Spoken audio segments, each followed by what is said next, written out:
watch the recording. One thing I want to go over with you before we jump right into math stuff is our Colorado history assignments. You are nearing the end of your Colorado history unit. So I just wanted to show you everything that you should be working on. So I'm going to go to your homeroom page.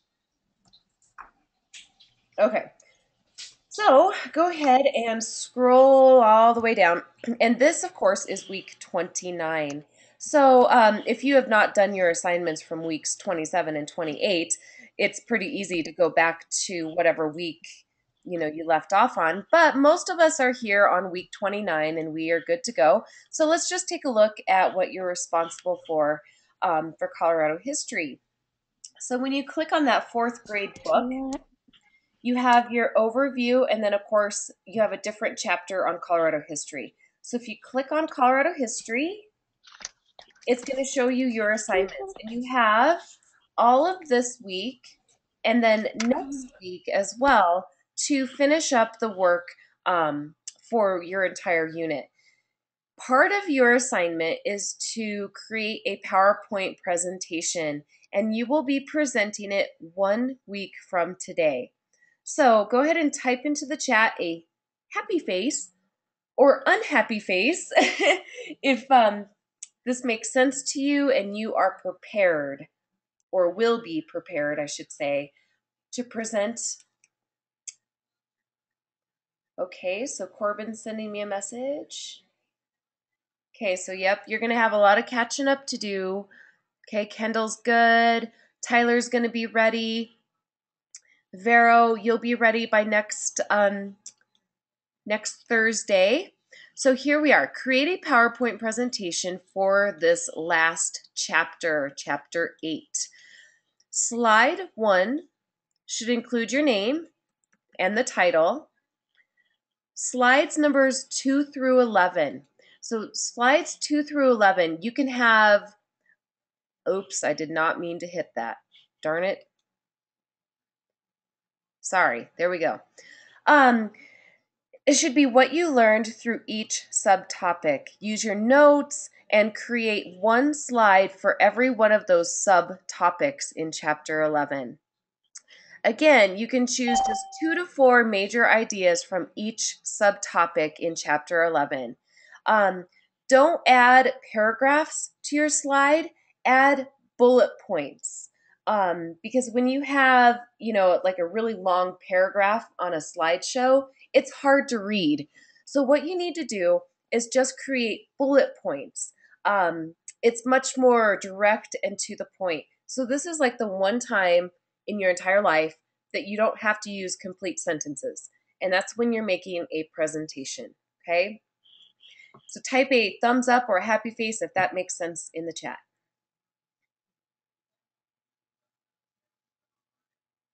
Okay, good. Okay. Sometimes less is more. So this is like the one time, like I said, you don't have to type long paragraphs onto your slides. I want 2 to 4 major ideas on your slides, okay? You can incorporate color and pictures. Maybe you draw a picture that you want to upload and put on your PowerPoint. Your last slide, slide number 12, should include what you found to be the most interesting topic that you covered in your entire Colorado history unit. So that's all 8 chapters. So maybe you found something in chapter 2 and that was the best part for you. That's what you'll include. Maybe it was something in chapter 6. That's what you'll include. So your PowerPoint should be no less than 12 slides and no more than 15 because we don't want to get too crazy. Your PowerPoint will be due by the end of next week. Although, oops, this should say 4/11. Be prepared to share your PowerPoint next Thursday, which is 4/11. Whoops. I have 4/11 up here. There it is. Okay, so 1 week from today. All right. Give me a Happy face if you're ready to move on and your Colorado history final project makes sense to you.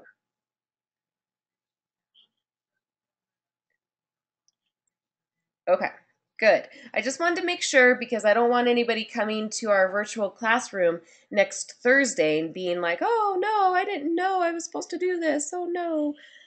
You have 2 weeks to do this. So it's not a whole lot of stuff to do for 2 weeks. All right. All right, switching gears, we are done talking about Colorado history, and we will move on to lines of symmetry. Lines of symmetry are really pretty easy, so we're not going to spend too much time on this, and we'll spend more time on our other topics. But let's just take a little game here to start off with lines of symmetry. If you have a line of symmetry, it means that on both sides of the line, the image is exactly the same. So every example that you see here has a line of symmetry. If I think of it like folding it in half on the line. So if I folded this rectangle on the line, it would be the exact same on both sides. And so if I folded this triangle, right here on this line of symmetry, it would be the same on both sides. So what I'm going to do is just shoot lines, things that have a line of symmetry. And we're going to start. Okay. All right. Somebody type into the chat. Maybe you could even just type the color of the shape, something that I need to shoot. Okay, Tyler's saying red. Okay, I'll shoot that. Yay! Good job. I know what'll make it easier. Just say yes or no. Do I shoot it? Yes or no? Yes. Okay. Do I shoot it? Yes or no? No, that's correct. Do I shoot this one? Yes or no? Yes. Good job. Do I shoot this one? Yes or no? That's right. No. Good. And what about this last figure? Yes or no? Yes. Good job. All right, they'll get a little harder, so I'll just say yes or no. All right, yes or no? Do I shoot the heart? Yes, Kendall says. Good job, Kendall. Do I shoot this triangle? This scalene triangle. That is a big fat no. Do I shoot the butterfly? That sounds mean. Yes, shoot that butterfly. Do I shoot the barn house thing? Yes. All right. Okay. Shoot shapes with 2 or more lines of symmetry. Oh, that's the trick. It has to have 2 or more lines of symmetry. This figure, it has 1 line of symmetry. I don't think it has 2. Moving on. Lines of symmetry. Here's 1. Here's 2. Shoot it. Yay! Okay, I see 1 line of symmetry. No, I'm getting a no. Do not shoot this shape. Okay. Here's 1 line of symmetry. Tyler says no. Okay. What about this one? 2 lines of symmetry? Yes. Good. And this one, I see 1 line of symmetry. Do I have 2 lines? Ooh, Corbin says yes. Okay, so here's 1 line of symmetry.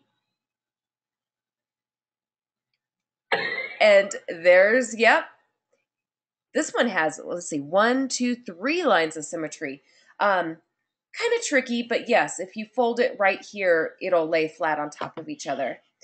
All right, give me a thumbs up if we are good with lines of symmetry, because that is probably our easiest topic for today. Okay, I'm not going to spend too much time on that then. Later on, if you want to go and do some additional practice, you'll click on this link right here, and it will take you to additional practice for lines of symmetry. But Let's move on to transformations because it's not hard, but it's maybe a little bit more engaging and interesting. Um, and we have a brain pop video on it. So that always makes it fun. Okay, here we go. So we'll watch the video and then we will take the quiz and do some practice. Hey, could you pass the milk? Whoa, I didn't know you could teleport stuff.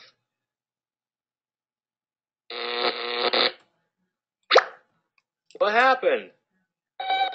Well, we'd better figure it out. Mom's gonna be really sore if I'm all, sideways when she comes home. Aha! Just as I suspected, your transformation circuit's all out of whack. Transformation is the movement of shapes in 2- and 3-dimensional space. There are 3 basic transformations: translation, rotation, and reflection. All of them create symmetry, a repetition of shapes on a plane or in space. Well, you can see symmetry all over the place. The natural world is ordered in symmetric patterns. And people imitate those patterns in everything from artwork to household items. Well, when you teleported that milk carton, that was translation. That's when you just move a shape from one place to another. Translations can be described by 2 things: direction and distance. From the look at things, what you did to me was a rotation. That's when you turn a shape around a single point, like the hands on a clock. Why don't you zap me once more just to make sure? Whoa, stop! Ugh, I think I'm going to be sick. Anyway, looks like I was right. You rotated me around a point in my belly. Any rotation can be described by its center point and its rotation angle. Maybe you can just rotate me a smidge just to get me right side up. You've made a reflection of me. That's a kind of transformation where you basically flip a shape over a line. A reflection is described by its mirror line or axis. See, my hair's all backwards and suddenly I'm right-handed. Right. Okay, listen to me carefully. Reflect me back to where I was. Hey, you did it. Okay, now just rotate me a little bit to the left. All right. Wait. You tilted the whole world. Well, this is bad. Oh my. Okay. All right, guys. So I'm going to turn your microphones on. So one thing that you can do is you can shout out the answer, or it looks like all of us have our chat feature up and ready to go. So let's take this quiz. All right. Taking just a second here. Definitely take a graded quiz. All right. So brain pop is funny. Which of these things in the natural world exhibits perfect symmetry? Okay, so which one of these? Yes, The flower. that's right, the flower. Good job, guys. Thank you, Kendall, and everyone who's typing into the chat. Okay. Vero, Hello. What? who is that with you? Her? She's Nina, my sister. Oh, hi. Okay. You look exactly alike. Yes, you guys do look exactly alike. Absolutely. I haven't even been able to Yeah. see your pictures here. Sorry, I'm moving your screens around because your pictures didn't come up on my other screen. So there we are. There's Mr. Jaden. There's Vero. Okay. All right. This Vivi. Here we go. You're given a picture of a rectangle. You are told to draw it again at a different spot on the paper. This is an example of translation, reflection, Reflection. or rotation. Rotation. Well, a rotation is rotating it around a center point. Translation. Translation, that's right. A reflection would be flipping it over a line of symmetry, so translation is all. Okay, Vero, I'm going to go ahead and mute you because you're just a little loud. This triangle is being rotated, so you can see it's kind of rotating around a center point. The square where the three triangles meet is called? Center point. That's right, the center point. So right here where all of those are rotating around, center point. A geometric figure that's rotated 180 degrees around a central point will appear. Ooh, 180 degrees. I should draw a picture of this one. Give me just a second to wipe this board clean. Woo, there's some algebra for you from 6th grade. And I'll draw a picture of this. Okay, so let's just say this is our center point. Remember, 180 degrees is basically, oh, what's going on with my pen? It's spinning. It's a halfway turn. I don't know if you can see my mouse moving or not, but it's just spinning and it's not going to let me write anymore. Okay, so it's going to appear upside down. What is wrong with my pen? Sorry. The following figure has been rotated. You can take a look at this picture and you can know that starting right here and going to this point, so basically starting at like 12, yes, 12 o'clock to 3 o'clock here is a 90-degree turn. Very good. Each of the following options is a reflection. Like, hey, so think of it reflected in like a mirror. So remember, I don't want to open Sketch again. It wasn't working. Go away. Ah. Yes, C would be the reflection. Good. When you reflect a figure, you flip it over a axis. Yeah, it's a line of symmetry or axis. They should have said line of symmetry. That's what we mostly say, but whatever. A translation is defined by, so remember translation is just moving it. It's direction and distance. That's correct. How far I moved it. Which of the following is least likely to display symmetry? Crystal, a honeycomb, a butterfly, or a cloud? A butterfly. No, I think a butterfly. Remember we cut that butterfly down the center? Cloud. I think a cloud too, because a cloud. I think it would be a crystal then. No, a crystal, that's kind of tough, but if you think of a crystal, think of it like a diamond-shaped thing. A diamond. Yeah. So a cloud is the one that does not have any kind of regular shape. Oh, all right. Which one of these pieces of art displays symmetry? I think it's the C. I think you're right. Yeah. It is C. That is a funny picture. Good job, guys. Woohoo! Now we can do a little bit of practice. All right.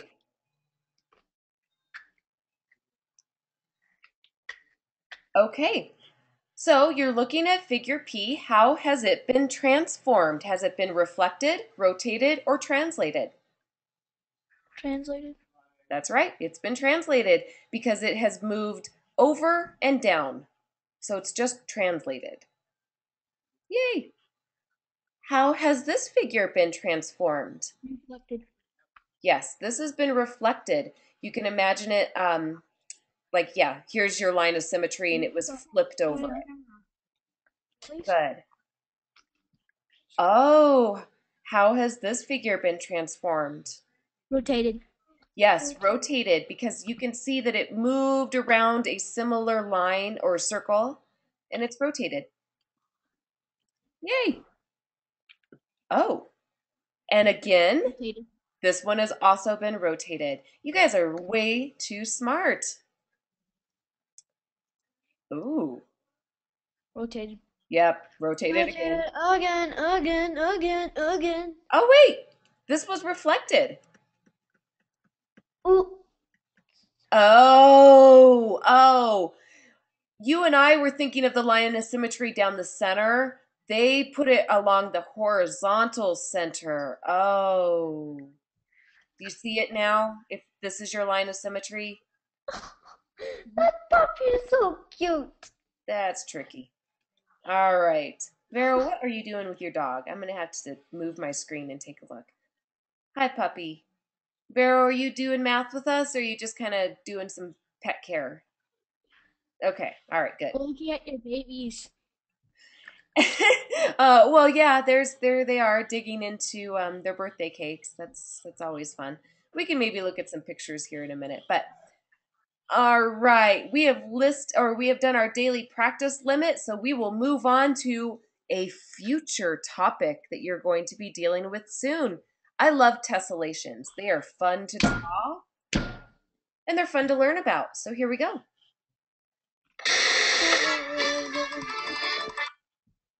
We're going to skip the intro because it's annoying. Yes, it is. It is very. Chelsea, I want to brighten up our skateboards with some interesting designs. We've noticed some pretty cool patterns around us that will give us some ideas for our skateboards. There are patterns on soccer balls and honeycombs. And pieces of fabric and brick driveways, just to name a few. These patterns are called tessellations. Let's look at some now.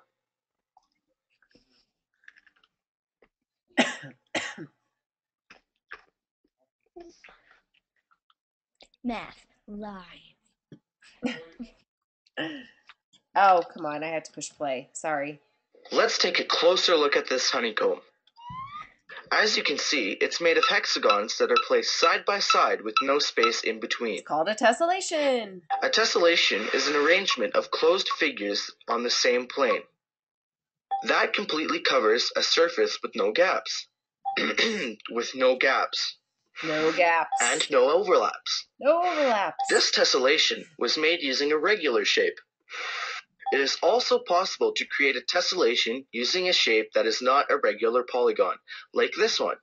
We can use this to cover a surface with no gaps or overlaps. This tessellation was made using an irregular shape.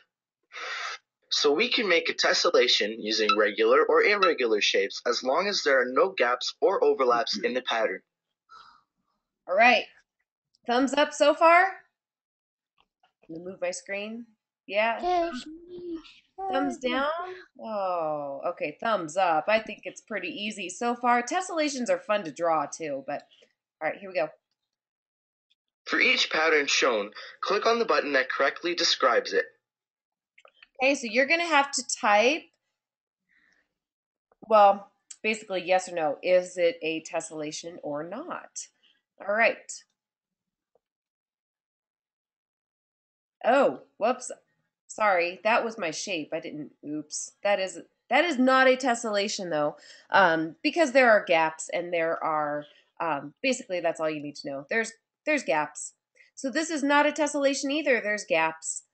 Oh, what about this? Nope. There's gaps. Ooh, tessellation? Yes, tessellation. It's tessellation. Tessellation? Yes. Yes, it is. Very good. This is an irregular because those are not regular shapes, and these are regular shapes, but they're both tessellations. Now that you know what a tessellation is, you are going to cover a surface using a single tessellating shape. Click on the shape that you would like to use. All right. Vote for 1, 2, or 3. 3. Okay.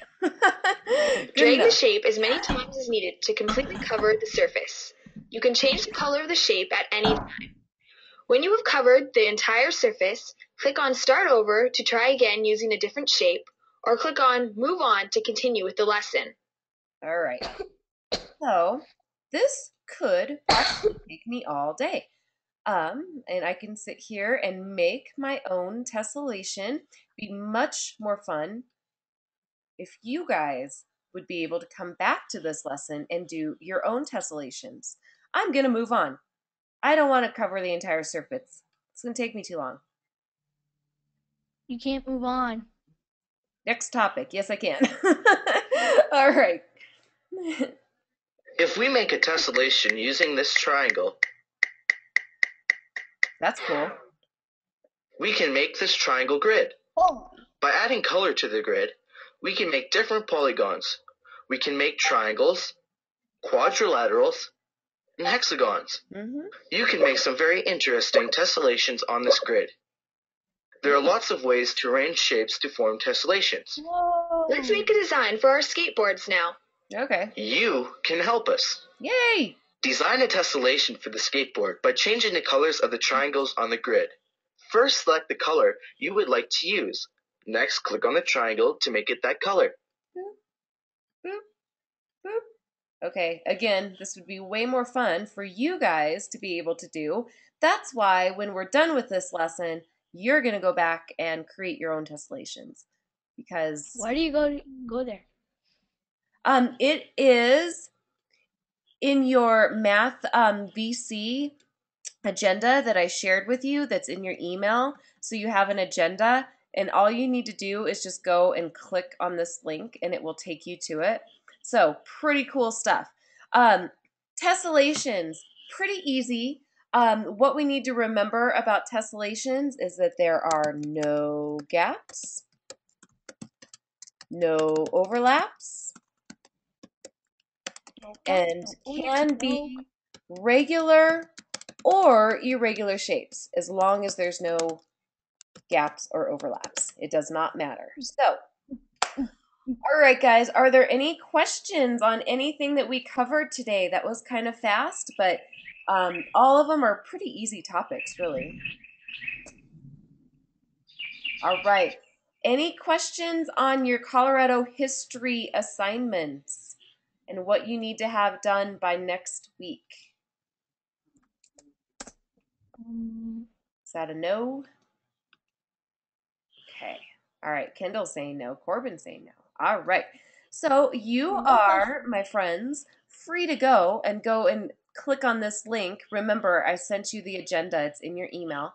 And create your own tessellations, or you can do them on paper too. You don't have to do them, through this program. But tessellations are cool. Go practice a couple, and have a great weekend. Make sure that you come to the virtual classroom on Monday. We're going to start a new unit, and it's really important that you're there on Monday so that you know what in the world you are doing. Sound good? Hello? Yes? All right. Hello. Yes. All right. Yes, sounds Girl, I want to good. see your dog once more. All right, guys, give me a nice wave goodbye, and I will see you next time. Girl, I want to see your dog. Ay,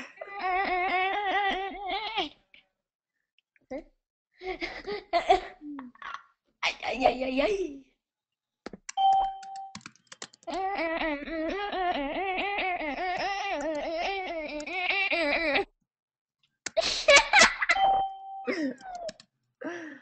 Oh boy. Hi, Jacob.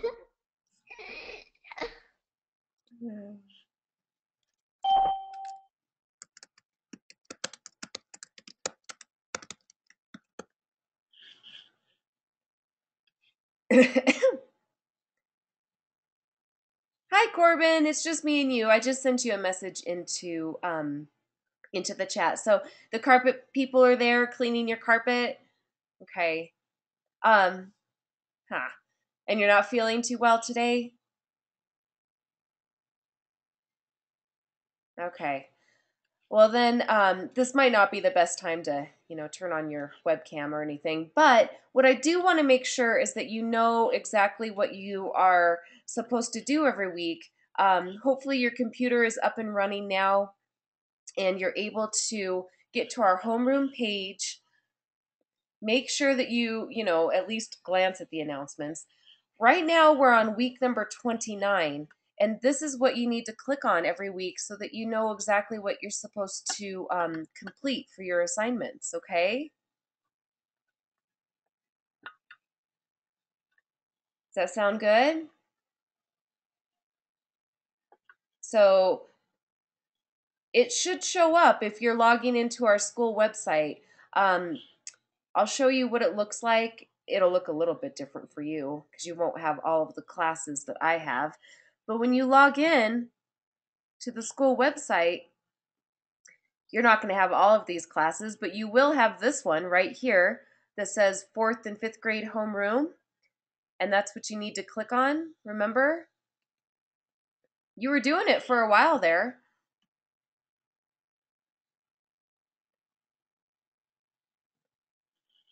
And then you click on the book each week, and the book is what I list all of your assignments in so that you know what to do in Little Lincoln. And if you don't remember how to get to Little Lincoln, oops, on the homeroom page there, so I'm going to go back to the main homeroom page. On the left-hand side is where your link is to Little Lincoln. Okay, so none of that has showed up. That is very bizarre, Corbin. I don't know. Okay, so you just gotta tell me, I guess, yes or no. You can't see the homeroom page at all?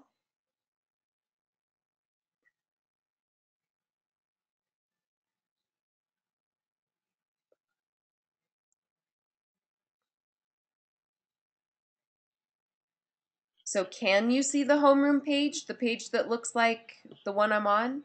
Yes, but none of the assignments show up. Okay, so you have to scroll all the way down, Corbin. So scroll down, and then, so you scroll down, and maybe you're not on the right week and you have to jump to the correct week.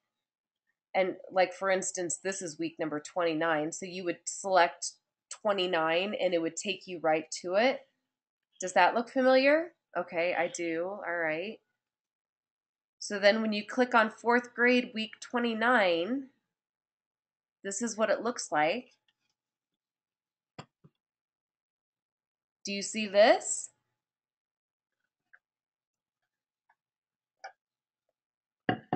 Huh. Okay. Can you show me on your computer and I can make you the presenter right now and I can show you, or you can show me your screen?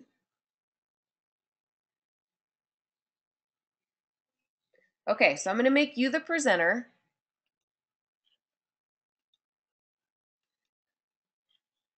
Okay, so you're going to see a button that comes up that says make me the presenter or something and click OK or whatever. Okay, all right, good. So you're logged in. Now scroll down. There you go. Okay, so you're on week 25, which is fine. So click on the 4th grade book. Okay.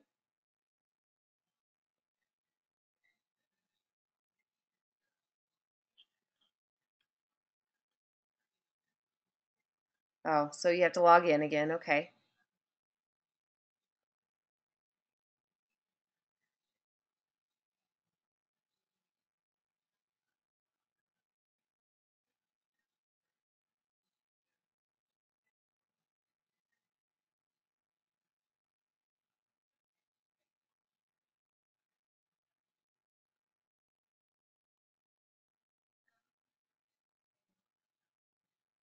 Okay, so there it is. Yep. Go ahead and click on it again.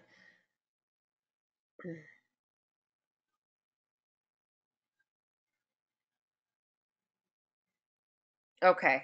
So now go ahead and scroll down there. All right. So yeah, let's look at like week 25 or whatever. You can click on that.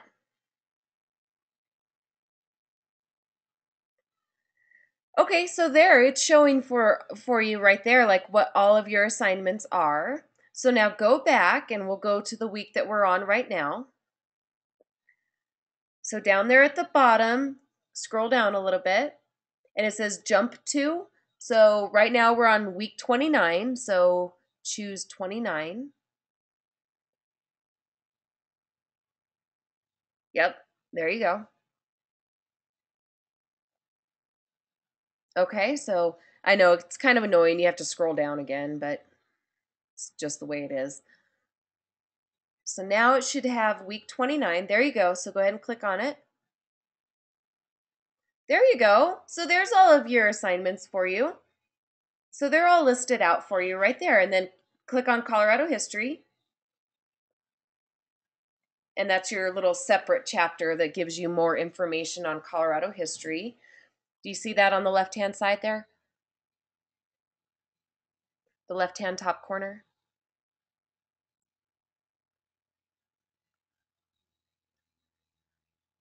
See that? Yep, there you go. Perfect. And that will tell you more of what you need to do in your Colorado history assignment. Okay. So that's all of that for you right there. So it looks like it's working, Corbin. So I'm hoping that maybe, you can get, caught up and be ready to present by next Thursday. And obviously it's a PowerPoint, so it's not a huge deal. I'll make you the presenter and I can talk through your PowerPoint for you. But how does that sound?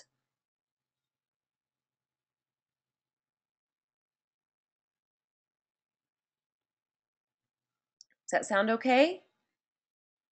Okay. And you remember how to get to Little Lincoln, right?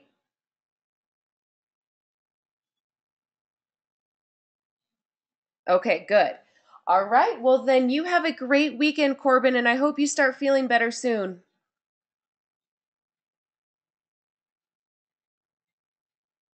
Okay. Bye.